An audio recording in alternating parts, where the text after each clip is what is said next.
December 20, 1943. A B-17 flying fortress called Lucky Strike clawed across the English Channel like a wounded animal, refusing to drop. Engine number 3 wasn't just dead, it was gone. Ripped clean off by flak over Bremen and leaving a yawning wound in the wing. Along the fuselage, hydraulic fluid traced dark, blood-red streaks.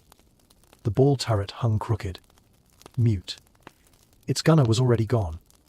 Another name added to the day's cold ledger at 20,000 feet. By every manual, every field order, every figure the U.S.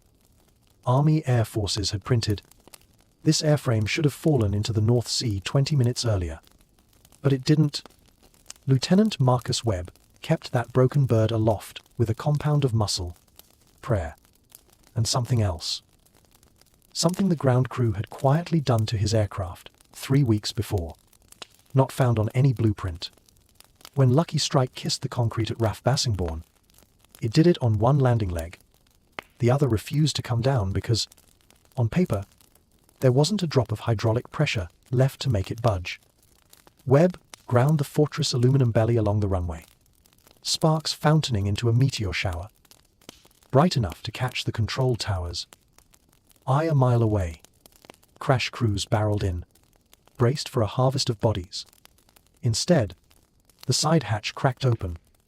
One by one, men spilled out shaken, trembling, but walking. 8 of them. The 9th, the ball turret gunner, was already gone, leaving a hollow in the line of survivors. Post-flight told a litany to make any pilot's skin crawl. Primary hydraulics lost, fuel system severely compromised, electrics failing, a cocktail that should turn controlled flight into a fantasy. On the tarmac, Colonel James Albertson, group commander, stared at the breathing wreck and asked a question worth more than a stack of memos an inch thick. Why is it still alive? The official answer would take months, winding through ranks, seals, and careful language. The real answer was working right then, 200 yards away, in a hangar that smelled of oil and hot metal, where a mechanic in grease-blackened fatigues had both arms buried in another B-17 seconds engine bay, making adjustments that, if anyone bothered to document them, might have bought him a date with a court-martial before sundown. By late 1943, the 8th Air Force carried a PAIM. The after-action reports only hinted at bombers were going down, expected. Yes, this was war over Nazi Germany, and the Luftwaffe wasn't issuing participation trophies. But too many were dying from wounds that shouldn't have been fatal. One shard in the wrong place, and AB-17 advertised to soak up punishment enough to tear 3 fighters apart, would peel out of formation like a leaf in hard wind. Something in the design was wrong. Boeing wasn't about to admit it. The Pentagon didn't want to hear it. Crews were paying for it. Lucky Strike didn't live because of luck. It was proof. Proof that someone had stared straight at the floor and patched it with measures guaranteed to give a supply officer a stroke. The story didn't begin in a technical school. It began in a Depression-era garage in Pittsburgh, where the only rule was, make it run or it isn't fixed. The personnel file said Staff Sergeant Paul Zuk was motorpool material trucks, jeeps, the unglamorous veins that keep an airbase alive. But someone at Bassingbourn read the civilian history and made a sideways call that may have saved hundreds. Before the war, Zuk ran a shop in Polish Hill, keeping coal trucks, delivery vans, and the odd bootlegger's souped-up Ford moving on budgets thinner than a razor. He arrived in August 1943 at age 26, grease already etched into his knuckles, carrying an attitude toward regulations that would alternately infuriate and redeem his superiors. In his first week on the flight line, he watched a crew chief ground AB-17 for a cracked hydraulic line. By the book, by technical order 012 EG2. The call was correct. Wait for the replacement part. The plane sat. Next day's mission launched 1 ship short. Zuk asked, why not bypass the brake? Route through the secondary. The chief looked at him like head, suggested holding the wings on with baling wire. Not in the manual, Sergeant. Zuk's answer, in a Pittsburgh drawl thick enough to cut, became shop legend. The manual didn't grow up in the Depression. I did. There it was, the difference in flesh. School-trained mechanics obeyed the Boeing drawings, maintaining aircraft to factory spec. Zuk asked the question, Seattle apparently hadn't, when it breaks over Germany, 100 miles from a parts depot, how do we keep it flying? His gift wasn't knowing how systems should work. It was making them still work when everything had gone wrong. By October, people started noticing a problematic pattern for statisticians. Airplanes Zuk touched had a habit of coming home from missions they shouldn't have survived. One took shrapnel through the hydraulic bay chauvet, lost the landing gear but rolled in, wheels down. Another lost the primary electrical bus. After a fighter pass, yet the gauges lived long enough to guide the navigator home. Coincidence? The crew chief said. Zuk didn't believe in luck. He believed in redundancy and bypass in routing lifeline functions along paths not on the blueprint. Because tidy bundles designed for a clean factory floor tend to die under 20 mm fire, where others replaced parts, Zuk re-architected systems. Hydraulic lines, fuel feeds, wire looms, he rerouted. Spliced. Installed hand-operated isolation valves where a pilot could actually reach them, using salvaged fittings from the boneyard. Night after night, after official lights out, he crawled the aluminum ribs with a flashlight clenched in his teeth, leaving behind plumbing that would never appear in the maintenance log because on paper it violated more than a dozen regulations. When asked why he didn't just sip coffee with the motor pool boys, he kept it simple. They fly the missions. The least I can do is make sure the airplane doesn't kill them on the way home. The B-17 had been sold as nearly indestructible, and early 42 reports seemed to back it up. But by autumn 43, a quieter shape emerged. Not only heavy flak and massed fighters, but single points of failure, a cut in the wrong artery, and a $200,000 airframe with 10 souls dropped into cloud and silence. The 8th Air Force was losing around 5% per mission. Do the math. Surviving 25 missions was a coin flip with death. On the day, Lucky Strike shaved its belly down the runway. The answer to, why is it still alive? Already had a face. A helmeted staff sergeant with oil and burn metal smell baked into his sleeves. It wasn't in a hardcover report. It ran in nightmare loops of extra lines a safety inspector would loathe. Hand-built valve brackets, and a creed not meant for boardrooms. To build it to survive when everything is already broken. At Basingbourne, winter wind combed the long black ribbon of runway. In the tower, someone added another tick to RTB. Returned to base. In the hangar, Zuk wiped his hands on a rag dirtier than his hands. Bent over another ship's hydraulic bay. No ceremony. No speeches. But out on the fresh-scored concrete, where the sparks had just died. A story had already begun, one that would creep across the airfields of East Anglia, seep into the numbers, and finally force a vast machine to rewrite its manual. Long before he ever laid a wrench on a B-17, Paul Zuk had learned a rule that no technical manual could teach. If it doesn't run, it doesn't matter how pretty it looks. He grew up in Pittsburgh's Polish Hill, a neighborhood where coal soot clung to brick like a second skin, and where the sound of hammer on metal was the city's heartbeat. During the Great Depression, you didn't throw things away, you fixed them, or you didn't eat. His father had kept trucks and machinery running for coal haulers who could barely pay in cash. Young Paul learned to make miracles from scrap, patching radiators with solder from coffee tins, grinding valves with sand when grinding paste ran out, and reusing gaskets until they practically turned to paper. By 1943, the background had turned him into the kind of mechanic the Army Air Forces didn't know how to categorize. On paper, his scores, said Motorpool. But when he arrived at RAF Basingbourne, the flight line was short-handed, and somebody saw experienced with heavy engines and sent him to the hangars. That misfiled line would change history. Zuk's first days on the line were a clash of worlds. The field improviser versus the manual followers. In training, Most Air Force mechanics were taught precision by the book. Every bolt torqued to spec. Every line replaced with factory-issue parts. For a man like Zuk, the book was a suggestion, to not gospel. He earned a reputation quickly. One night, a replacement part for a fuel pump hadn't arrived. A bomber was due to fly at dawn. Zuk stayed behind after lights out, stripped a valve from a wreck in the salvage yard, filed it down by hand, and had the engine idling before the sun came up. When the supply sergeant asked how he'd gotten it done, Zuk just grinned and said, "I didn't say it had to be that valve."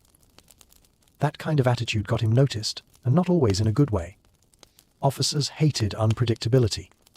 Regulations were their armor against chaos. And Zuk was chaos with a wrench. But they couldn't argue with his results. Planes he touched ran smoother, took off on time, and most importantly came home. By the fall of 43, the cracks in Boeing's proud flying fortress reputation were starting to show. The propaganda posters said the B-17 could take a beating and still bring her boys home. But crews were whispering a darker truth in the mess halls. One hit in the wrong place, and she drops like a stone. Those whispers reached the hangars too. Mechanics would watch damaged fortresses, taxi in some, riddled with holes, others missing whole sections of wing, and try to understand why some birds limped home while others vanished. To Zuk, the pattern was obvious. The planes that died didn't just die from damage. They died from design. He saw it everywhere. Hydraulic lines bundled together like arteries running through one exposed section of the fuselage. Fuel lines strung in straight, efficient paths that also happened to run through perfect kill zones. Electrical circuits depending on single buses, one hit and the plane went dark. To an engineer in Seattle, it was clean, logical, efficient. To a man who had to fix these systems after they'd been shredded by 88mm flak, it was a death trap.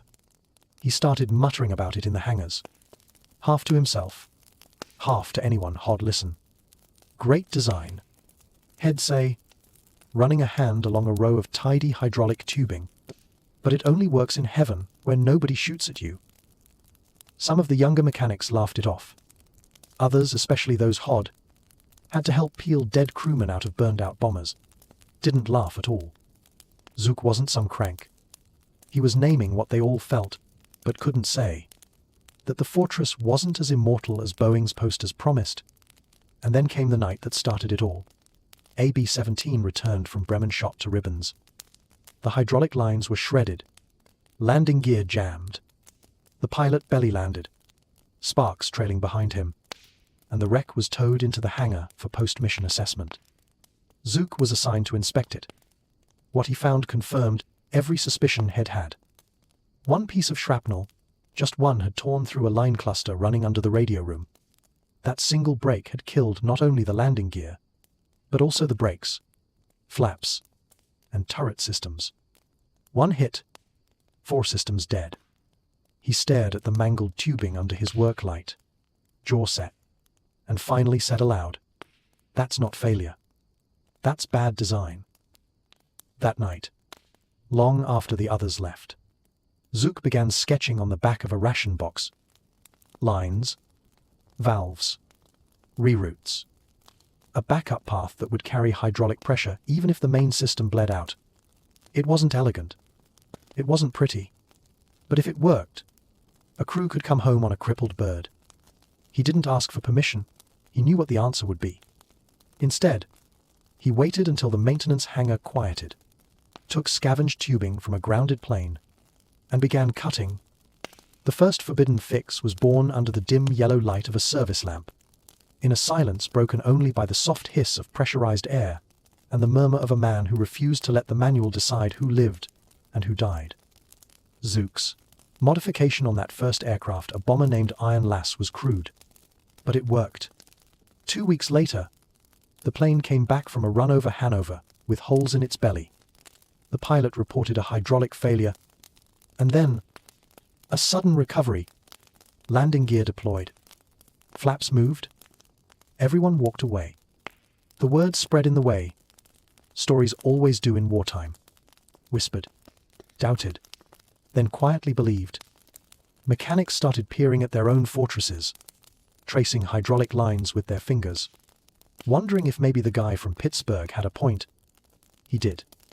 And before the Army Air Forces would realize it, Paul Zuk was about to change the math of survival over Germany, one illegal bypass at a time. By November 1943, the 8th Air Force was losing an average of 60 bombers a week over Germany. The numbers didn't lie, and they were brutal. Crews knew it too. Every time they climbed the ladder into a B-17, they did the same quiet math in their heads. 5% losses per mission. 25 missions required to finish a tour. The odds of surviving were barely 50-50. They weren't flying suicide machines, but they were close. The brass called it acceptable attrition. To the men who kept those planes running, it was murder by design. The B-17 was sold as the unkillable flying fortress. Boeing's propaganda made sure of that. Photos of planes peppered with holes. Crews smiling beside wrecked fuselages. Headlines boasting she always brings them home. But that was 1,942. By late 43, reality was colder. The Luftwaffe had adapted, flak accuracy improved. 88mm guns were deadlier, and the fortresses were flying deeper into the Reich, facing more concentrated fire. The truth was that the B-17 could take a lot of punishment until one piece of shrapnel hit the wrong place. That wrong place was often something no one had ever questioned back in Seattle. A single point of failure. To Zuk, that phrase became an obsession. The B-17 second systems were efficient? Sure, but efficiency in war was often another word for vulnerability. He started mapping out where the kill spots were. The hydraulic system was the first culprit. One neat, centralized set of lines controlled everything that mattered when you were trying not to die. Landing gear, brakes, flaps, and most dangerously turret rotation for gunners defending the ship. Boeing's engineers had bundled those lines together in tidy symmetry through the fuselage. The way you'd design a clean machine for peacetime testing. It looked great on paper. But one burst of the shrapnel through 6 inches of fuselage could slice those lines all at once. Lose hydraulic pressure, and you lost not just control, but defense. He saw it again in the fuel system, which was even worse. The B-17 carried nearly 3,000 gallons of high-octane gasoline in 9 tanks, 5 in the wings, 4 in the fuselage. The flow system was built for balance. Fuel fed inward from the outer tanks. To keep weight even, smart, neat, efficient, until German fighters opened fire from the sides. A 20mm cannon shell didn't need to hit a tank directly. It just needed to punch through the fuel lines connecting them. Then the nightmare began. Aviation gas sprayed through the fuselage, turning the bomber into a flying tinderbox. At -40 degrees, vapor formed instantly. One spark, an electrical short, a glowing piece of metal, and the crew never had a chance. Zuk began noticing a strange pattern in crash reports and wreckage. Planes that exploded mid-air often showed no catastrophic structural failure. The engines had simply died in sequence. Pilots' last radio calls were always the same. Engine 3's out, engine 2's, rough engine 1's gone. Then silence. The official term was fuel contamination. Zuk called it what it was. Air in the lines. A single puncture in a common feed line let air into the system. The engines choked one by one. Not from lack of fuel, but from bubbles. The bomber literally suffocated. And then came the electrical problem, the invisible killer. Boeing's engineers had designed the Fortress electrical system with a single primary bus distributing power to everything. Instruments, radios, turret motors. If that bus went out, the plane went dark. No gauges, no radio, no way to aim guns. The plane was blind, deaf, and defenseless. Zuk stared at the schematics and shook his head. One bus. For everything. Jesus. They built this thing like a Christmas tree, pull one wire, and the lights go out. He didn't have the authority to redesign the B-17. But he didn't need authority. He had a wrench. scrap parts, and a mind that refused to accept death as within tolerance. He began testing ideas during routine maintenance. A small hydraulic bypass here, a fuel reroute there, to head take tubing from wrecks in the salvage yard, test them for leaks, and rethread them into active aircraft. The other mechanics thought he was crazy until his planes started surviving hits that should-be killed them. One by one, fortresses from Zuk's section started, coming back with damage that should have been fatal but weren't. Hydraulic hits, to fuel leaks, electrical shorts. The kind of failures that usually sent planes spiraling down were now manageable. Pilots couldn't explain it. They just knew their planes kept working. Word spread quietly among crews. They started asking, "Can we get one of Zuk's birds next mission?" By late October, Zuk's nickname in the hangars was the plumber. He earned it honestly. Every night, you could find him crawling under bombers, flashlight clenched in his teeth, rerouting lines like a madman. The systems he built looked nothing like Boeing's elegant factory designs. They looked like a mechanical nightmare. But they worked. He never logged his modifications. They were unofficial, unsanctioned, and totally against procedure. He knew that if a single one of his planes went down because of something had changed, he'd be court-martialed for negligent homicide. But his math was different. If he did nothing, they'd go down anyway. He wasn't trying to make perfect planes. He was trying to make planes that refused to die. And that's exactly what he built. By November's end, 17 bombers on the line at Basingbourne carried Zuk's invisible, signature, redundant lines, hidden valves, and secret wiring. No one had noticed. Not yet. But all it would take was one curious officer to open a maintenance panel and realize half the hydraulic system of AU's Army bomber had been rewritten by a man with a Pittsburgh accent and a total disregard for the rulebook. That day was coming. And when it came, Paul Zuk's name would either be erased or immortalized. January 1944.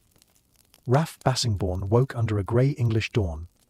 The kind of light that turned the whole airfield into a study in aluminum and cold breath.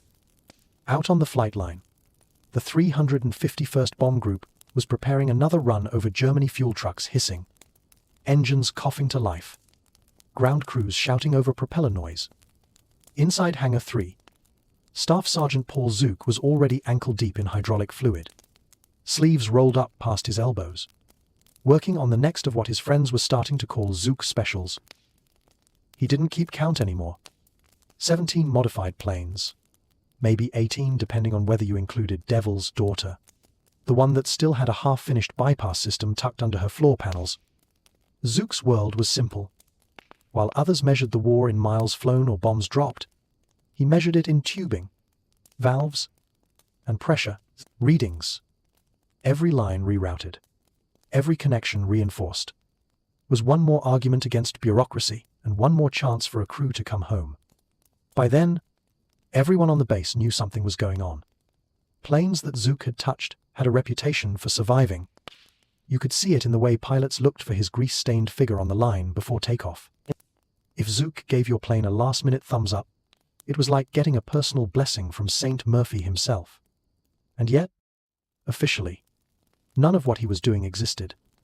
That fragile piece shattered one bitter morning, when Captain Ronald Fletcher, the group's engineering officer, decided to perform what should have been a routine spot inspection. Fletcher was a straight arrow, young, educated, MIT-trained, a man who believed in order and documentation. To him, maintenance logs were sacred texts. So when he opened an access panel on Devil's Daughter's hydraulic bay, what he saw nearly stopped his heart. Inside was a jungle. Dozens of extra lines ran through places. No blueprint ever mentioned. Tubes connected by mismatched fittings scavenged from other aircraft. Manual valves hand-cut, hand-mounted, positioned where no regulation said they should be. It was blasphemy in metal form. Fletcher knelt there for a long minute, tracing the network with his finger, and realized what he was looking at. A complete secondary hydraulic system, routed independently from the primary. It wasn't in the manual. It wasn't in any manual. And it wasn't the sloppy work of a desperate mechanic. It was deliberate. I thought out. Intelligent.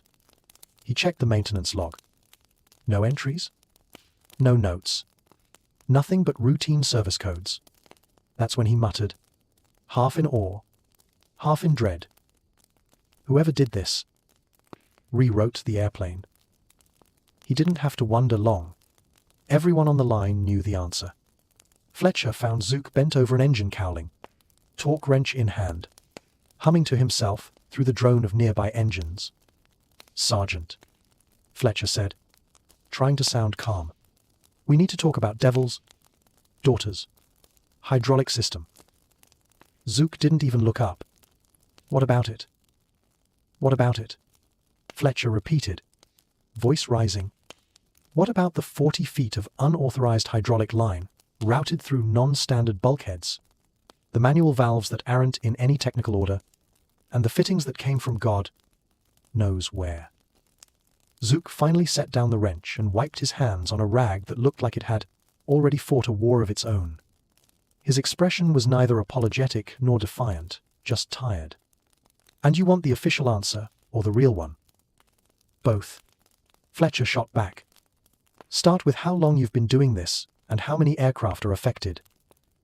17, Zuk said, give or take. That number hung in the air like the sound of a bomb falling. 17 operational aircraft, all flying with unapproved, undocumented modifications to primary flight systems. On paper, it was enough to court-martial them both. Fletcher for not catching it. Zuk for creating it. Fletcher's first instinct was fury. Head worked hard to keep this outfit running by the book. And here was some grease monkey from Pittsburgh, turning multi-million-dollar aircraft into Frankenstein's monsters. But as he opened his mouth to threaten disciplinary action, another question slipped out instead. Have any of these aircraft experienced hydraulic failure? Zuk didn't hesitate. He reached into the chest pocket of his coveralls and pulled out a grease-stained notebook, the one no one else was supposed to see. He flipped through pages filled with hand-drawn schematics and notes. In shorthand, only he could read. 3, he said. All 3 took flak through their main lines. All 3 came home. The last one landed on its own gear. Pilot didn't even know he was on backup until I showed him the hole afterward. Fletcher stared at him, the math forming in his head. 3 catastrophic hits. 0 losses. By the book. 2, maybe all 3 of those planes should have been written off. But they weren't. He didn't say a word. Just turned on his heel and walked out. By noon, Colonel James Albertson was in the hangar. The same man Wad stood on the tarmac and watched Lucky Strike skid home a month earlier, now stood beside Fletcher and stared down at the same web of forbidden plumbing.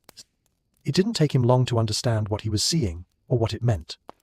That afternoon, Albertson called a meeting in the group operations office. Fletcher was there. Zuk too. Still in his oil-stained coveralls. The question on the table was simple, but impossible to answer cleanly. Do we court-martial the man who broke the rules, or decorate the man who just proved the rules were broken? For a while, the conversation went in circles. Fletcher outlined the technical violations.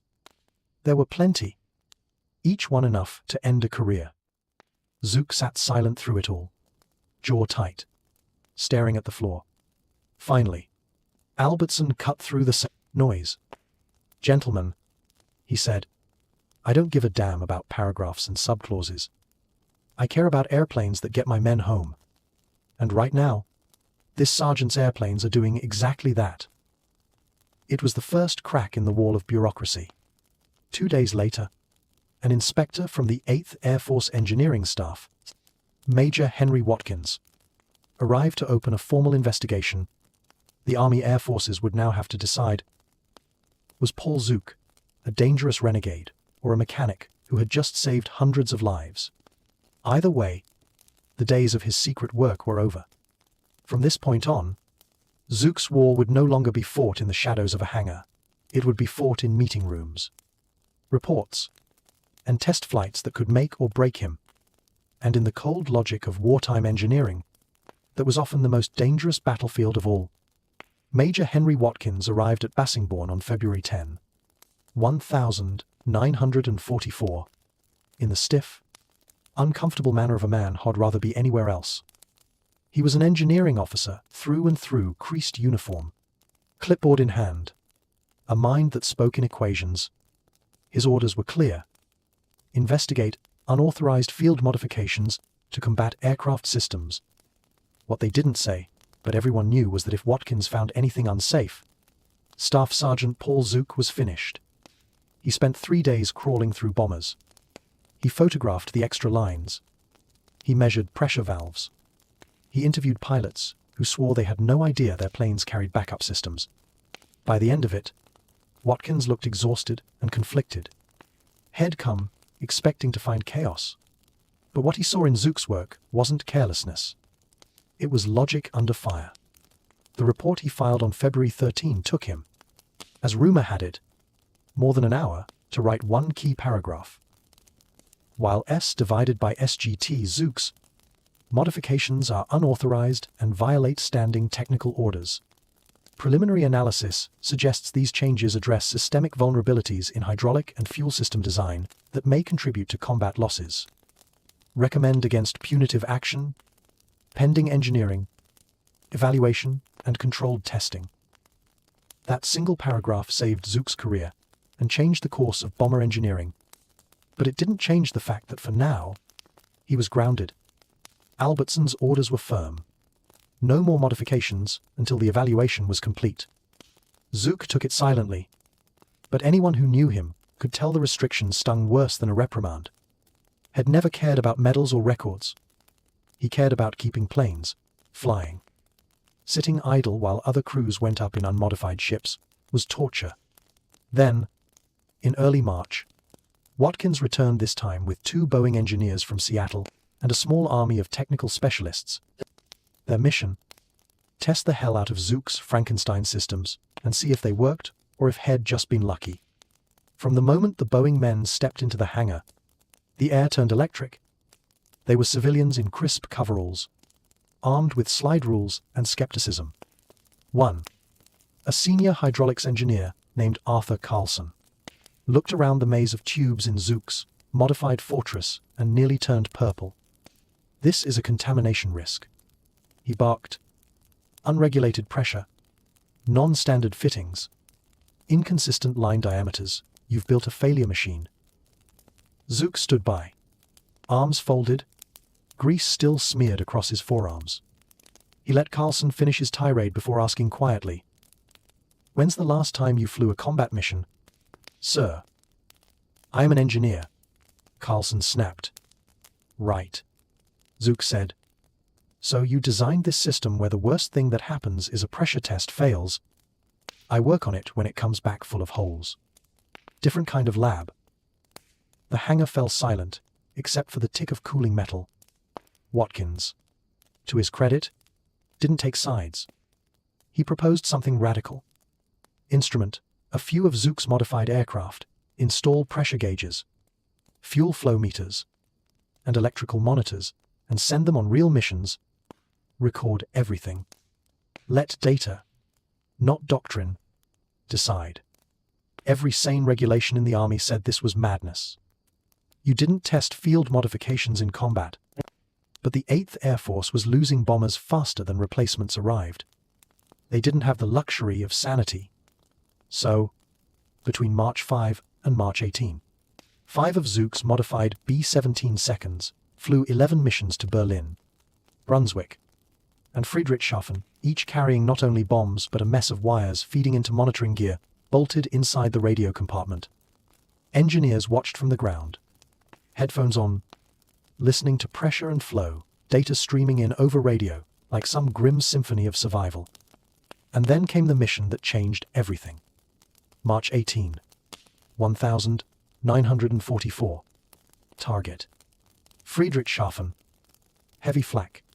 AB-17 nicknamed Memphis Belle II, one of Zuk's modified ships, took an 88mm burst dead center under the bomb bay. The explosion ripped through the fuselage right where Boeing's diagrams showed the primary hydraulic line. The gauges spiked, then dropped. In 4.2 seconds, pressure hit zero. By all logic, the plane should have become a falling brick. Instead, inside the cockpit, the pilot reached down and turned 3 small yellow-handled valves mounted near his seat. Valves Zuk had installed months before, in direct violation of Army technical orders, on the engineers' monitors back at base. The secondary system came alive. Pressure climbed 70%, 80%, steady at 85% of normal. The bomber stayed in formation, finished its run, and landed on its own gear. When they pulled the wrecked panels off afterward, the Boeing engineers stared in silence. Carlson, the same man Wad called Zuk's work a failure machine, was pale. "This shouldn't work," he said finally. "The pressure dynamics are wrong. The flow rates are inadequate. There's no proper filtration." He stopped, swallowed, and muttered, "But it does." Zuk was standing in the back of the hangar, arms crossed, trying not to smile. "It works," he said, "because I designed it for when everything's already gone to hell. Yours works fine until it doesn't. Mine works badly all the time. But it keeps working." Watkins recorded everything. Every test. Every number. Every quote. When the missions ended, the engineers compiled 47 pages of data. Their conclusion was cautious but decisive. Field modifications increase system survivability without compromising flight performance. In plain English, it works, and it doesn't make anything worse. On March 22, 1944, Major Watkins sent his final report up the chain of command, with a recommendation that would ripple through every bomber group in England. Authorize Zuk's modifications as official field upgrades and train other mechanics to do the same. That was the day the Army Air Forces quietly admitted that a single grease-stained sergeant had out-engineered Boeing, and on airfields across East Anglia, something extraordinary began to happen. Mechanics started talking not about policy, but about what worked. The revolution had begun, not from headquarters, but from the hangars, because every man who turned a wrench that night understood the truth Zuk had lived by since Pittsburgh. When the manual gets men killed, you stop following the manual. April 1944. The word of Zuk's forbidden fix spread faster than official memos ever could. In wartime, news didn't travel through channels. It moved through hands, smeared with grease, and men who trusted what they saw over what they were told. The first to visit Basingbourne was Staff Sergeant Mike Delacroix, a mechanic from the 303rd Bomb Group at Molesworth. Had heard rumors about the plumber from Pittsburgh, whose planes just refused to die. Delacroix arrived under the pretense of a supply run, but instead of requisition forms, he carried a small notebook. He found Zuk in Hangar 3, sleeves rolled up, welding goggles perched on his forehead. "You're the guy who makes fortresses fly with holes in their guts?" Delacroix asked. Zuk smirked. "Only if they come back for me to fix again." The two men spent 3 hours hunched over a stripped-down hydraulic bay, Zuk explaining every reroute, every valve placement, every reason had chosen one path over another. When Delacroix left, his notebook was crammed with sketches and pressure readings. Within a week, we had replicated the bypass on 5 bombers back at Molesworth. No one asked permission. They didn't need it anymore. Within days, the story leapt from base to base like wildfire. At Thorpe Abbotts, Technical Sergeant James Wu of the 100th Bomb Group, the infamous Bloody 100th, heard it from a friend in Molesworth. The 100th had the worst loss rate in the entire 8th Air Force. They'd seen whole squadrons vanish in a single mission. Wu didn't wait for paperwork either. He and his crew started working double shifts, installing Zuk-style bypasses on every operational fortress they could reach. Officially, it was unauthorized. Unofficially, it was survival. Meanwhile, at Kimbolton, Master Sergeant Robert Chen started keeping his own statistics. He noticed that after the modifications spread through the 379th Bomb Group, The number of mechanical aborts dropped by more than half, 14%, down to 6% in a month. And planes that came home damaged, those battered hulks that normally would have ditched in the channel were now landing. Leaking hydraulic fluid, but still alive. Chen's notebook told a story the headquarters reports didn't. Modified aircraft that took battle damage were 3 times more likely to return to base than unmodified ones hit under similar conditions. By late April, the movement had become too big to ignore. The field had already made its decision now. Washington had to catch up.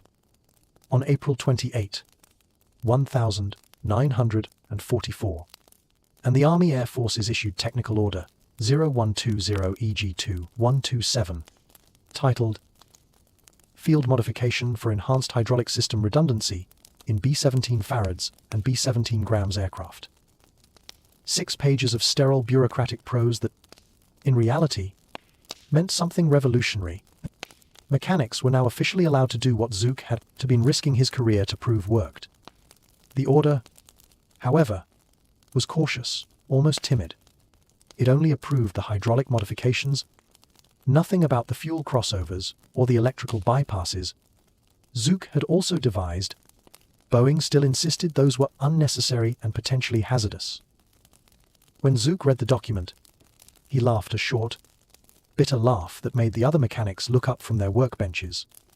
"They'll take half the cure," he said, "and still wonder why the patient keeps dying." So he kept going. Quietly, illegally, and at night, he and his men still rerouted fuel lines and ran backup electrical feeds from the auxiliary generator to critical systems. They logged the changes under vague maintenance entries. Refueling system valve check or instrument relay adjustment. Paperwork magic. By May 1944, across East Anglia, hundreds of bombers bore Zuk's fingerprints, some officially modified, others not. The 8th Air Force's official count listed 41 aircraft as compliant with new redundancy order. The real number was closer to 120. Those differences lived in the shadows between truth and paperwork, the space where wars are really fought and won. And the results? They were impossible to ignore. The 351st Bomb Group, Zuk's home unit, and flew through the entire month of May, with a loss rate of 2.1%, compared to the 8th Air Force average of 3.8%. That small percentage translated into dozens of airmen, men who came home, men who otherwise would have been listed as mere. Colonel James Albertson, the same man who had once demanded how, on the tarmac months earlier, decided to push the question back up the chain of command. He invited a team from the 8th Air Force Statistical Analysis Division to Bassingbourn. They went through every mission log, every damage report, every modification record, official and otherwise, and when they finished, they wrote a single sentence that carried more weight than any decoration. Statistical correlation between modified aircraft and improved survivability is significant beyond normal variance and warrants expanded implementation. Translation? Zuk was right. The field mechanics had beaten the bureaucracy. For the first time since 1943, the aircrews flying over Germany had something that statistics alone couldn't give them: a fighting chance. Across England, in hangars lit by single dangling bulbs, you could see it, the quiet revolution of wrenches turning and valves hissing open. Men who'd once whispered about Zuk's crazy plumbing now worked in teams, copying his methods, testing new routes, sometimes improving on his ideas.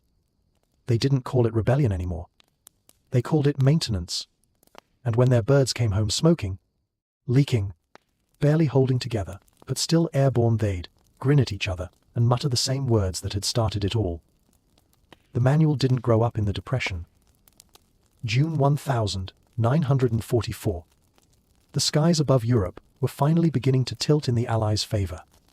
But on the ground, in the hangars of East Anglia, another quiet front line had already shifted, and Paul Zuk was at the center of it.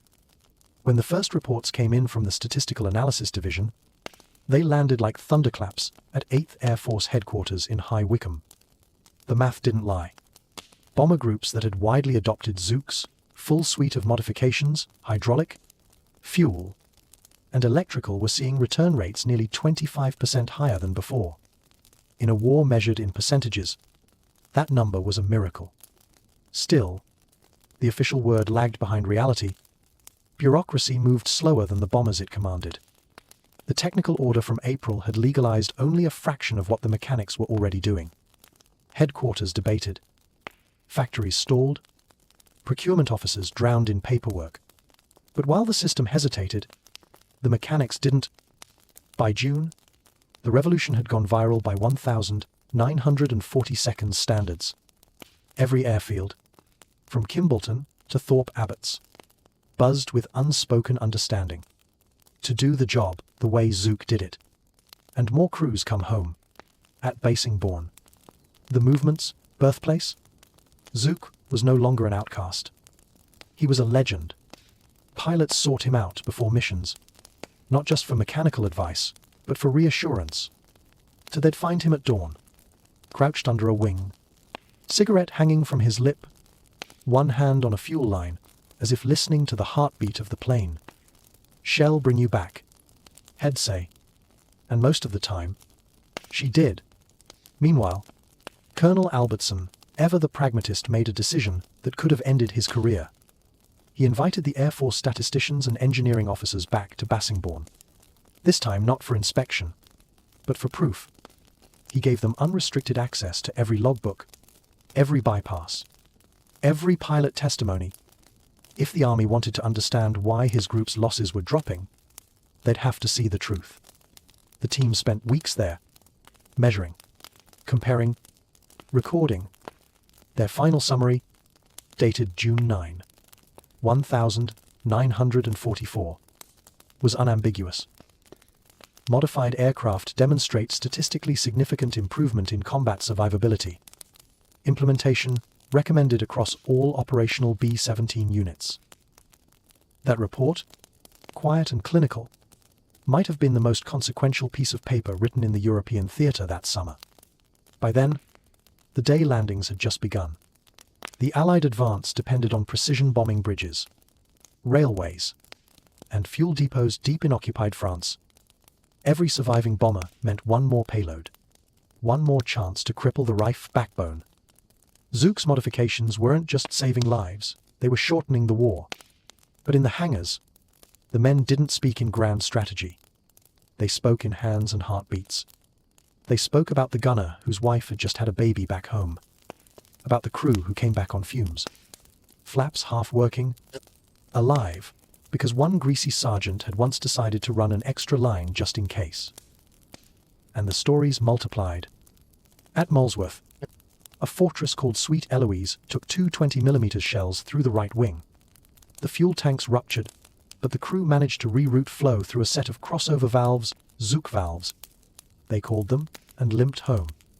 At Kimballton, Ruthless Angel lost its entire primary electrical bus. Every light and gauge went black, except for a handful of critical systems powered by hidden yellow-wrapped backup lines. The navigator guided them back by dead reckoning and instinct. When they landed, he kissed the deck and said, "Tell the plumber thanks." Those stories spread faster than any memo from command. Even the Boeing engineers, once horrified, were forced to admit defeat. The company quietly began incorporating redundant hydraulic and electrical routing into new production runs of the B-17 Grams. The internal memos called it design refinement based on field data. But everyone who'd worked the line knew what it really was. Zuk's fingerprints etched into factory metal. By late June bouts, Zuk's modifications, both authorized and under the table, had reached more than 120 aircraft across 7 bomb groups. Some were fully compliant. Others carried ghost installations known only to the men who had fitted them under cover of night. To headquarters, it looked like order. To the flight line, it felt like rebellion disguised as salvation. Still, Zuk himself remained almost invisible in the paperwork. His name appeared nowhere in official documents. The Army had approved his ideas, but erased the man behind them. He didn't seem to care. When Albertson once apologized for the oversight, Zuk just shrugged. "Doesn't matter who gets the credit, sir," he said, tightening a coupling on a fuel line. so long as the boys come home. That summer, they did. The statistics were staggering. Across May and June 1,944, 8th Air Force losses declined to their lowest point since the air campaign began. Bomb groups with Zuk mods at high adoption rates reported half the attrition of unmodified units. In a war of inches and percentages, that was the difference between agony and victory. The legend of the Flying Fortress was reborn, not as Boeing had sold it, but as the mechanics had rebuilt it. It wasn't invincible because it was perfectly engineered. It was invincible because men like Zuk refused to let it die. By July, the brass in Washington had finally caught up. A new set of field directives authorized additional fuel and electrical redundancies in accordance with proven field practice. The language was bureaucratic, sanitized, but in every hangar across England. The meaning was clear. The manual had been rewritten. The plumber had won. That night, at Basingbourne, Zuk stayed late in the hangar. The others had gone to the mess hall. Outside, the wind whispered across the tarmac, where Lucky Strike had once skidded home. He sat on an overturned toolbox, cigarette ember glowing in the dark, staring at AB-17, silhouetted under the floodlights. She looked almost alive, metal skin gleaming faintly, like something breathing. He thought about the boys who flew them, about the ones who'd come home and the ones who hadn't. Then he stood, stretched his back, and muttered to the empty hangar. "All right, sweetheart, let's keep you flying." And with that, he went back to work. Because for Paul Zuk, the war wasn't about glory or rank. It was about fixing what was broken: machines, systems, or even the way people thought. And that, in its quiet, unheralded way, was exactly how revolutions are won. August 1945. The war in Europe was over. The great airfields of East Anglia, once roaring hives of engines, propellers, and shouted orders, had fallen silent. The fortresses that survived sat lined up in rows, paint fading, wings drooping under the grey English sky. To mechanics, who had once worked 18-hour shifts, now packed crates or waited for ships home.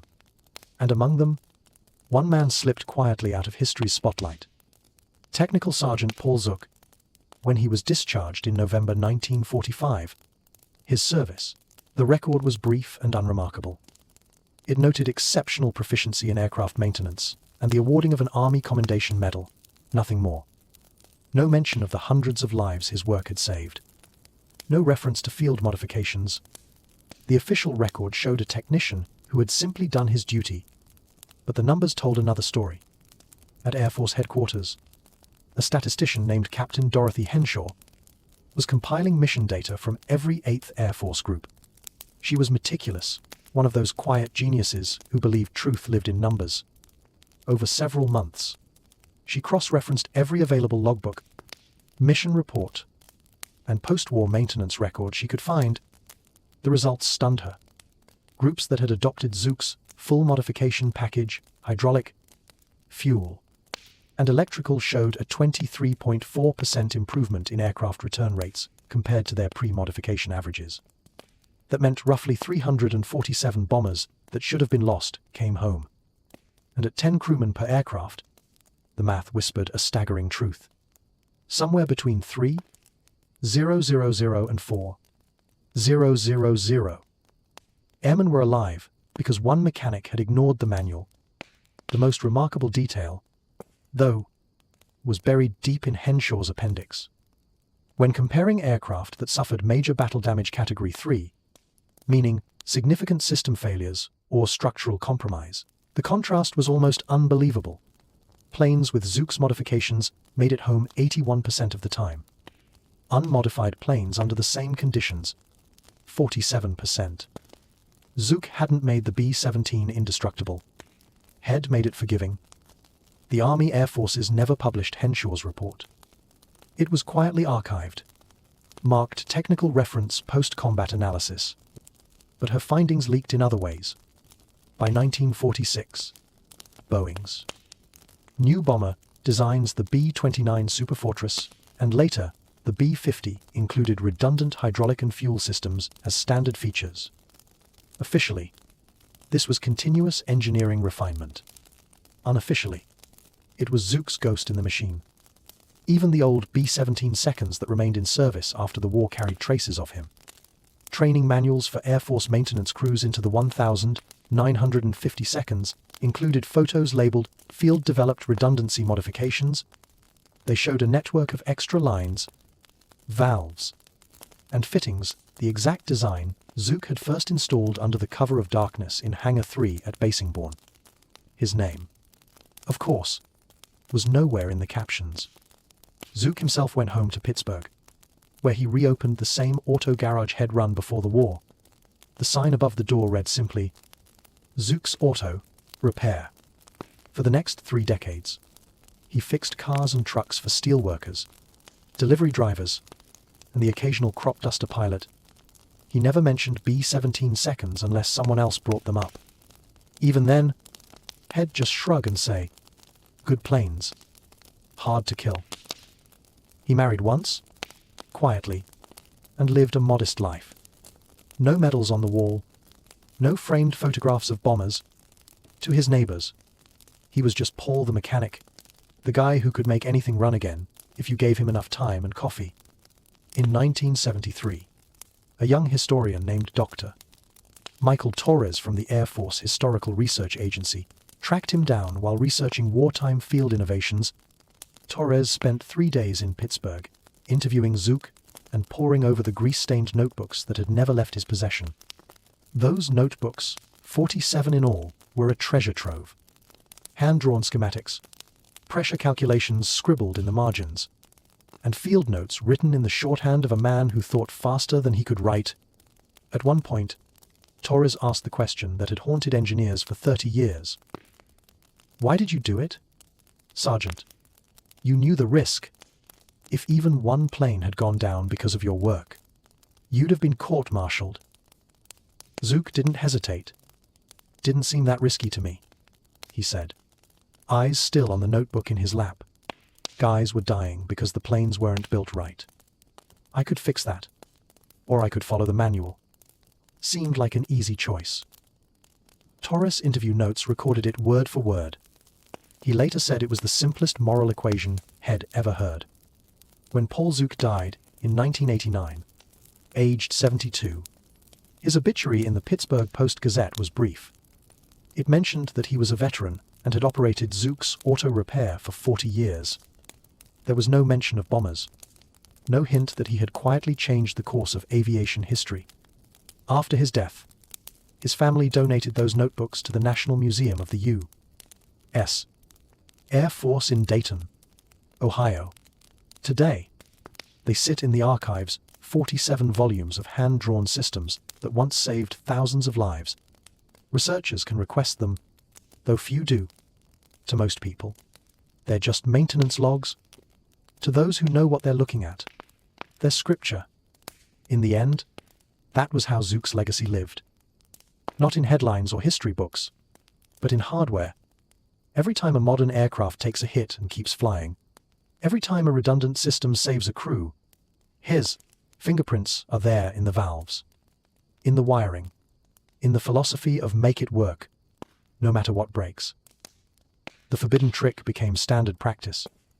The Maverick became the model, and the lesson endured.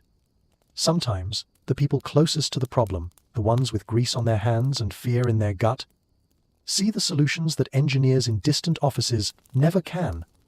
Because in war, as in life, survival often depends on one kind of genius above all others. The kind that refuses to let things fall from the sky.